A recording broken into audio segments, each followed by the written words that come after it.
Rémi Béranger, bonjour. Vous êtes sage-femme, vous êtes aussi chercheur en épidémiologie affilié dans un CHU et à l'unité mixte de recherche qui est elle-même affiliée à l'INSERM, entre autres.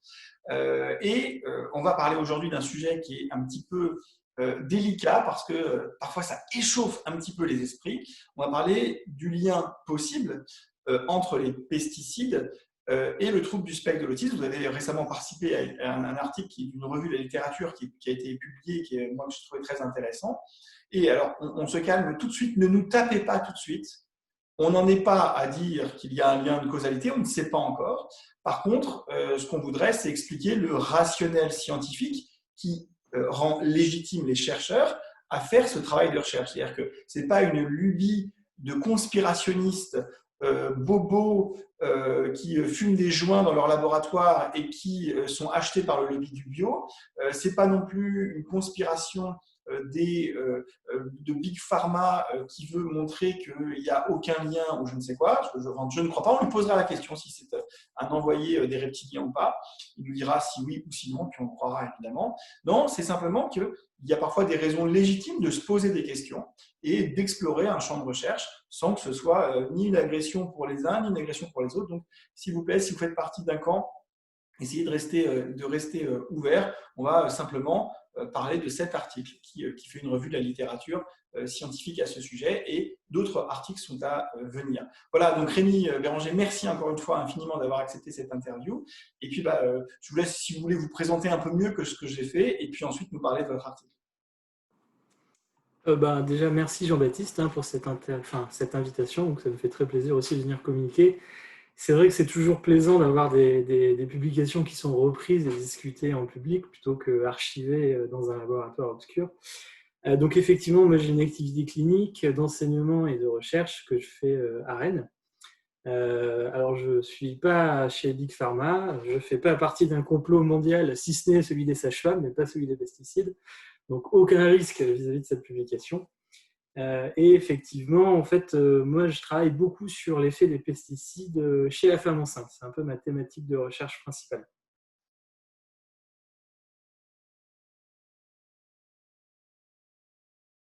Ah, je vous entends plus, Jean-Baptiste. Pardon, excusez-moi, je vous disais, vous avez récemment fait partie d'une équipe qui a publié donc, un article qui fait une revue de la littérature sur le lien entre les pesticides et notamment, entre autres, le glyphosate et les troubles du spectre de l'autisme. Donc, c'est pour ça que vous êtes interviewé sur cette chaîne aujourd'hui, parce que vous savez que c'est une chaîne qui parle de psychiatrie et donc, entre autres, de troubles du spectre de l'autisme. Est-ce que vous pouvez nous en dire un petit peu plus sur ce qu'a donné cette revue de la littérature? Alors oui, tout à fait. En fait, si on repart un petit peu en arrière, c'est vrai qu'au niveau des troubles du spectre autistique, donc le TSA, ça fait finalement assez peu de temps qu'on va s'intéresser aux étiologies. Donc, il y a quelques temps, on parlait de tout génétique, et depuis quelques temps, on commence à parler d'environnement. Ce qui fait qu'on parle d'environnement, c'est parce qu'en fait, on s'aperçoit qu'on a une variation rapide de l'incidence, c'est-à-dire qu'on a de plus en plus de cas. Donc, à partir du moment où on a une incidence qui évolue, on pense tout de suite à l'environnement. Et quand on s'intéresse à l'environnement, on va s'intéresser tout de suite aux composés qu'on sait être associés au neurodéveloppement. Et dans ces familles-là, on va avoir certains pesticides et plus précisément certains insecticides qui sont déjà connus pour impacter donc, le neurodéveloppement de l'enfant. Donc, à l'heure actuelle, sur le TSA, on a déjà quelques pesticides qui sont déjà connus pour potentiellement impacter le risque de TSA. Alors, je dis potentiellement impacter, c'est parce qu'en fait, à l'heure actuelle, on n'a pas de lien évident, c'est-à-dire qu'on a des facteurs qui vont favoriser, si je puis dire, ou augmenter le risque d'avoir un TSA, mais on n'a pas de risque vraiment déterminant, c'est-à-dire qu'on n'a pas trouvé encore, aujourd'hui, on n'a pas trouvé de gènes ou de composés chimiques qui vont automatiquement déclencher en fait un TSA chez les enfants. On a juste des composés qui, additionnés les uns aux autres, vont finir par déclencher un TSA. Donc si je reviens un petit peu à l'article, on a 4 familles qui sont à l'heure actuelle fortement suspectées dans les pesticides, sauf que les pesticides, c'est une très grande famille, c'est un peu comme les médicaments. On a 1200 composés qui sont enregistrés à l'Europe, on en a plus de 500 qui sont utilisés actuellement en France, ce qui fait à peu près 50 familles chimiques. Donc le but du travail, finalement, ça a été de rechercher si on n'avait pas peut-être d'autres pesticides dans d'autres familles qui partageaient les mêmes propriétés physico-chimiques et qui pourraient être des candidats intéressants pour des études ultérieures. Donc, on s'est intéressé en fait aux mécanismes mis en avant sur les 4 familles qu'on connaissait déjà. Donc, les mécanismes qu'on met en avant, c'est plutôt les impacts sur le système nerveux. C'est d'ailleurs pour ça qu'on les utilise sur les insectes, parce que ça marche très bien. Ça va être tout ce qui est stress oxydant et tout ce qui va être perturbation du système thyroïdien, parce qu'en fait, les hormones thyroïdiennes sont très impactées sur le développement cérébral pendant la grossesse. Et quand on fait une recherche dans les bases de données, on a à peu près 140 pesticides qui vont correspondre à ces mécanismes. Donc, un groupe de pesticides beaucoup plus large que ce qui est déjà décrit. Ce qu'on a fait dans ce travail, donc, c'est qu'on a passé un petit peu au crible ces composés, on a regardé comment ils étaient utilisés. Donc déjà, on voit qu'il y en a déjà un tiers qui sont déjà interdits pour diverses raisons, parce qu'ils sont persistants dans l'environnement, parce qu'ils sont toxiques sur d'autres paramètres, donc ceux-là, on les a éliminés. On s'est concentré sur la centaine qui est restée, et ce qu'on a fait pour essayer de limiter un petit peu notre liste de recherche, on s'est intéressé à ceux qui étaient les plus exposants, c'est-à-dire qu'on a pris les données de contamination de la nourriture notamment, et les données d'imprégnation chez la population générale. Et on est arrivé à une liste de 20 composés qui sont à la fois exposants pour la population et potentiellement intéressants pour le TSA. Donc ça, c'est la première partie du travail. Donc c'est le travail de thèse de Jeanne Angono.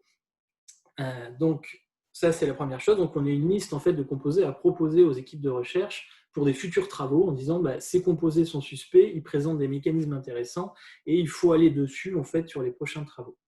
Dans un deuxième temps, en fait, on a essayé de synthétiser les connaissances qu'on avait déjà sur ces 20 composés et on en repère notamment 5 sur lesquels on commence à avoir effectivement des éléments qui sont plutôt en faveur d'un lien avec le TSA, soit parce qu'il y a des associations qui ont déjà été mises en évidence chez l'humain. Alors bien sûr, en épidémiologie, on aime bien reproduire les résultats parce qu'il peut toujours y avoir des biais, des choses qui interviennent. Et on a donc quelques associations avec le rongeur aussi qui semblent impacter le comportement du rongeur. Donc après, il faut extrapoler bien sûr l'humain, il y a beaucoup d'incertitudes, mais du coup, ça en fait des candidats encore plus intéressants. Et parmi ces 5 composés, il y a effectivement le glyphosate que tu citais tout à l'heure, qui est connu pour d'autres raisons, parce qu'on le suspecte d'être cancérigène. Il y a également des composés à usage agricole ou domestique, donc qui seraient aussi intéressants. Je voudrais que tout le monde, donc les personnes qui nous écoutent, essaient de bien écouter ce qui a été dit. Il y a eu du conditionnel, il y a eu du serait, il y a eu du suspect, d'accord? Donc il faut être capable de faire la différence quand notre interlocuteur dit des choses de manière affirmative et puis dit des choses de manière conditionnelle. Je dis ça parce que, encore une fois, j'ai peur qu'on se fasse taper sur les doigts par des gens qui comprendraient mal ce que vous avez dit ou qui écouteraient un peu rapidement, ou qui seraient peut-être dans une escalade de l'engagement qui serait problématique. Et donc, du coup, sur ces pesticides que vous avez plus particulièrement identifiés comme étant à la fois présents dans l'environnement des gens et avec un rationnel scientifique pouvant nous faire penser qu'ils peuvent augmenter le risque de TSA, est-ce qu'il y en a un qui semble être plus probablement problématique? Alors, à l'heure actuelle, c'est difficile parce qu'on n'a pas beaucoup d'informations. Donc, on pourrait en avoir qui sont plus problématiques que d'autres, mais en l'absence d'informations, c'est difficile de les comparer entre eux. Moi, j'aurais tendance à porter mon attention sur les 2 pour lesquels on a retrouvé une association avec le TSA chez l'humain, parce que c'est là où le niveau de preuve va être plus important. Donc, les 2, alors les noms, vous ne parleront peut-être pas. Bon, le glyphosate, bien évidemment, vous connaissez. Un autre, ça va être le niclobutanil. Donc, c'est un fongicide qui est utilisé donc sur les cultures. Donc, c'est plutôt un composé agricole pour le coup. Le glyphosate, lui, va avoir une utilisation qui va être à la fois agricole et domestique. Et c'est important de le souligner parce qu'en fait, il y a énormément de composés pesticides, mais énormément de sources d'exposition. Et les sources d'exposition les plus importantes ne sont pas forcément celles auxquelles on pense en premier. On sait effectivement qu'habiter à proximité d'une culture va engendrer une légère exposition, c'est-à-dire que jusqu'à 1 km, 1,2 km, on a des études qui montrent que ce qui est appliqué sur le champ va se retrouver en partie dans la poussière. Je dis vraiment en partie, c'est des niveaux d'exposition qui sont très faibles. Maintenant, il y a d'autres sources d'exposition qui vont être par exemple l'alimentation. Les matériaux de construction sont toujours traités, c'est des sources d'exposition très importantes. et ce qu'on va retrouver le plus concentré quand on va faire des prélèvements, par exemple de cheveux, ce qu'on a fait il y a 2 ans là, sur des femmes enceintes, ce qui est vraiment en top de liste, c'est les usages domestiques.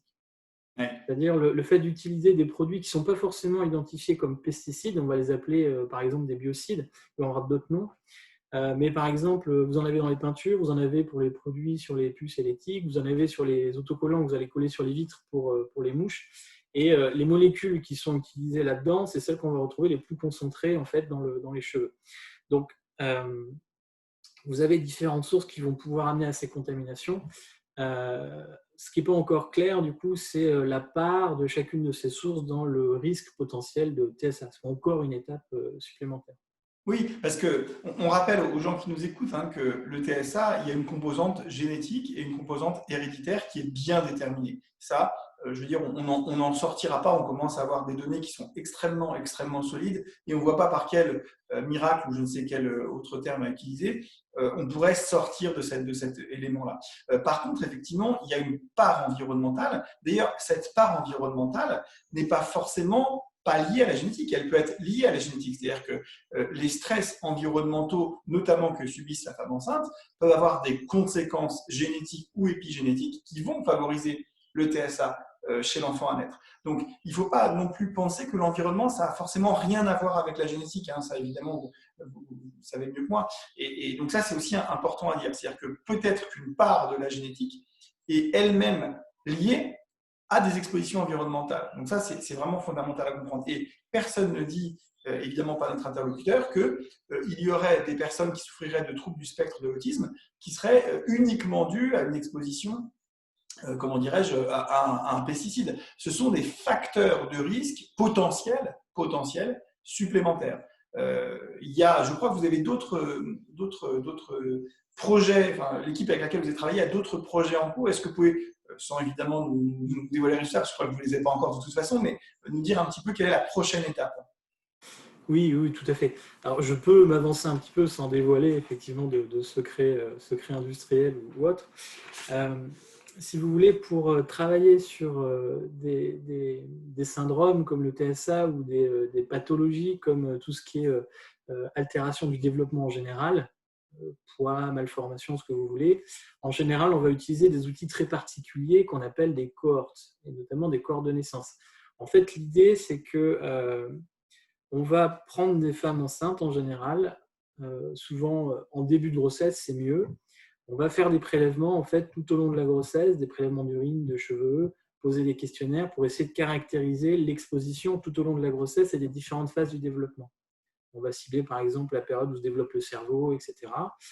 Et après, on va suivre les enfants. Donc, on va passer des questionnaires aux parents. Et après, quand ils sont suffisamment grands, on va faire des tests aux enfants, des tests cognitifs, comportementaux, leur faire passer des questionnaires. Et des fois, on va même les suivre jusqu'à l'âge adulte. L'idée, en fait, c'est de voir apparaître, dans le cas du TSA, ce sera des traits qui font partie du syndrome de TSA, pour essayer de pouvoir lier en fait, les expositions à ces effets de santé. Donc à l'heure actuelle, les partenaires de Montpellier, donc, ils sont eux plus ciblés sur l'autisme que moi. Eux ont déjà en fait une cohorte, mais pas de femmes enceintes, c'est plutôt une cohorte d'enfants sur lesquels ils ont commencé à travailler et à dégager des hypothèses. Et là, ils sont en train d'essayer de monter une cohorte de femmes enceintes cette fois-ci, en prenant des familles qui ont déjà eu un enfant souffrant de TSA, donc qui sont un peu plus à risque, pour favoriser en fait l'apparition dans le groupe et pour pouvoir étudier du coup les facteurs qui permettraient donc de prédire ou de définir en fait une partie du risque associé au TSA. Oui, alors on précise pour les personnes qui nous écoutent, ce type d'études permet d'augmenter la suspicion de causalité. Alors évidemment, on ne va pas, pour ce type d'études, faire une étude randomisée, contrôlée en double aveugle, où on va donner à des femmes enceintes à manger une pilule de pesticide ou une pilule de placebo pour voir si à la fin, à la naissance, les enfants augmenteront leur risque de TSA. Vous êtes bien d'accord, dans les personnes qui nous écoutent là, que ce ne serait peut-être pas tout à fait quelque chose d'éthique. Ce serait, voilà, Enfin, je ne sais pas, est-ce que vous accepteriez de participer, vous, en tant que femme ou en tant que futur papa, à une étude où vous prenez un pesticide ou alors un placebo et vous ne savez pas lequel c'est pour voir si votre enfant va être autiste plus tard? Je crois que ce n'est pas tout à fait raisonnable comme hypothèse de travail. Enfin, je ne sais pas ce que vous en pensez, Rémi, mais Non, c'est pas encore autorisé, effectivement. voilà, ça me semble pas optimum. Donc, effectivement, on n'aura pas ce type de niveau de preuve disponible parce qu'en fait, techniquement, c'est pas éthique. C'est juste comme ça. On peut éventuellement l'avoir chez l'animal, mais on ne l'aura pas chez l'être humain. Voilà. Et chez l'animal, il y a des débats d'ailleurs éthiques. Moi, je ne rentre pas là-dedans, c'est autre chose. Mais effectivement, donc, ce type d'études que vous présentez, Rémi, que vos collègues sont en train de mettre en place, c'est des études qui vont permettre c'est une prospective qui vont permettre d'avoir une idée plus précise et plus solide du lien de causalité. D'accord? Et ces études qui sont assez naturelles, donc c'est aussi assez intéressant parce que c'est complètement dans un environnement naturel et c'est aussi ce qui nous intéresse. C'est ça. Alors, il faut savoir qu'à l'heure actuelle, il y a 2 études de ce type qui existent aux États-Unis. L'intérêt, justement, c'est d'arriver à reproduire des études dans des environnements différents. Parce que ce qui se passe, si vous voulez, c'est qu'on ne maîtrise pas tous les paramètres qu'il va y avoir autour. Vous pouvez être exposé, vous êtes rarement exposé à un seul pesticide, souvent vous êtes exposé à plusieurs dizaines. Il y a 2 ans, on a fait une expérience où on a mesuré des pesticides dans les cheveux. En moyenne, on avait une quarantaine de molécules détectées sur l'ensemble de la grossesse. Donc ça, c'est le niveau, si vous voulez, de base dans la population. Et vous avez besoin en fait d'avoir différents profils, différentes zones, différents contextes pour arriver à différencier un petit peu les cocktails, les modes d'alimentation, etc. Et arriver à sortir en fait une molécule du lot.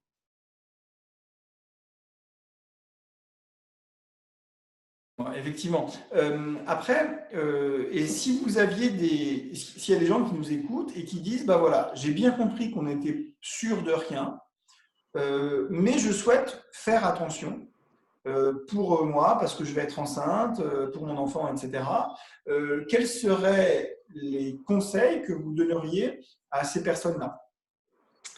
Alors, je pense qu'il faut raisonner en termes d'intensité d'exposition, c'est-à-dire choisir les sources d'exposition les plus fortes parce que c'est ce qui potentiellement pourrait engendrer des risques plus importants. Alors, pour le TSA ou pour autre chose, hein, parce que vous pouvez avoir d'autres types d'altérations de santé en lien. Bien sûr. Donc, pour moi, les principales expositions vont d'abord venir du domestique. Donc, c'est principalement ça auquel il va falloir faire attention, c'est-à-dire limiter l'utilisation de pesticides au sein de la maison, aérer au maximum, parce que du coup, la maison, si vous voulez, concentre les émanations de produits chimiques en général. Et vu qu'on est à l'intérieur, on est protégé des rayons du soleil qui vont dégrader ces molécules. Donc, le fait d'ouvrir va déjà réduire l'exposition du foyer. En deuxième intention, c'est vrai qu'on pense en termes de sources, c'est l'alimentation. Le problème, c'est que les aliments qui vont apporter des pesticides, c'est aussi ceux qui vont apporter des nutriments. Du coup, vous avez les fruits et légumes et les poissons, par exemple, qui vont être contaminés en pesticides, mais ils vont amener aussi beaucoup d'éléments positifs. Et quand on regarde la balance bénéfice-risque, il vaut toujours mieux consommer des fruits et légumes et du poisson plutôt que de restreindre son alimentation pour éviter les pesticides. Donc l'alimentation, on ne peut rien y faire. Alors, on peut toujours effectivement manger du bio, mais ça réduit un peu l'exposition aux pesticides, mais ça ne la supprimera jamais, dans le sens où le bio utilise aussi des pesticides bio qui ont les mêmes mécanismes d'action. D'accord. C'est juste que vous avez un peu moins d'exposition. Mais il y a un petit peu moins d'exposition avec le bio, c'est ça, un petit peu. Voilà, vous avez un petit peu moins de traitement avec le bio, parce que vous avez des cahiers des charges qui vont être plus souples sur l'aspect du produit, par exemple. Il y a certains traitements qui vont être faits en moins. Il y a moins de molécules. Après, vous avez des molécules potentiellement plus concentrées, parce que comme vous avez moins d'options de traitement, vous mettez plus souvent la même. Donc, manger du bio, par exemple, permet un peu de bio, un peu de conventionnel, par exemple, permet de mélanger les sources, l'agriculture raisonnée, après, c'est une chose qui est possible. Et après, si vous voulez, vous avez tout ce qui est professionnel. Les expositions sont relativement rares chez les femmes enceintes. Sur les études de population qu'on a, on est de l'ordre de 5% à peu près d'exposition professionnelle aux pesticides. Alors on pense aux fermiers, mais vous avez par exemple les vétérinaires qui vont l'utiliser pour les animaux, les gens qui travaillent sont pompiers, les gens qui bossent avec des charpentes ou du bois, par exemple, vont être exposés aussi. Donc après, c'est de se protéger en fait pendant les périodes de vulnérabilité pendant la grossesse. Après, vous avez les expositions environnementales. Là, pour le coup, on ne peut rien faire. Vous en avez un petit peu dans l'air et dans l'eau à l'état de traces qu'on va retrouver partout. Alors, il n'y a pas longtemps, il y a une étude qui est sortie, Génération Future, avec la contamination de l'eau du robinet. On referait la même dans l'embouteille, on aurait les mêmes choses. On a des traces un petit peu partout, ça on le sait effectivement. D'accord. Donc en fait, ce qui est quand même intéressant dans ce que vous dites, c'est que le gros de la quantitative d'exposition, c'est quand même des choses qu'on peut maîtriser en partie. Hein, ouvrir en grand ses fenêtres pendant une demi-heure tous les jours, toutes les fenêtres de la maison, éviter de toucher, enfin éviter d'acheter les trucs anti-mouches, si j'ai bien compris, s'il y a des pesticides dedans. Quand on traite son chien contre les puces, faire attention à ne pas en avoir sur les doigts, bien se laver les mains, c'est ça un petit peu les conseils que vous pouvez Voilà, donner? déjà, et mettre des gants, c'est le minimum. Non. Ouais. Éviter de le faire quand on est enceinte. Après, c'est vrai que le problème des produits anti-puces, alors, il y a un produit qui ressort d'ailleurs dans notre étude qui est le Cipronil, qui est le premier utilisé comme anti-puce, anti-tique en France. Effectivement, à partir du moment où on en met, même si ce n'est pas nous, de toute manière, on va en avoir dans l'habitation et on va être contaminé avec. Donc après, c'est vrai que pour les puces et les tiques, il ne faut pas non plus avoir des tiques et attraper la maladie de Lyme, par exemple. Donc, il faut limiter, je pense, les traitements. Après, des fois, c'est inévitable, il faut les faire, hein, mais D'accord. c'est plutôt limité, quoi. L'utiliser de manière la plus raisonnée possible. Bon, bah écoutez, c'est formidable. Est-ce que vous avez quelque chose à rajouter? Quelque chose dont on n'a pas parlé? Non, bah, écoutez, c'est très bien. Alors, je sais qu'il y a un site qui est pas mal fait si les gens s'intéressent à la santé environnement, qui est celui de Santé publique France, qui est, je crois que c'est Agir pour bébé. Alors dessus, vous avez des conseils pour les femmes enceintes, mais qui s'appliquent un petit peu à tout le monde sur l'aération, etc., l'alimentation et tout. Donc, qui peut être intéressant, une source intéressante donc, pour les gens qui s'intéressent. Bah super, bah vraiment, encore une fois, merci infiniment pour le temps que vous avez consacré pour vulgariser cette étude à laquelle vous avez participé. Et puis, bah, j'espère à très bientôt. Très bien, merci beaucoup. Merci. Au revoir.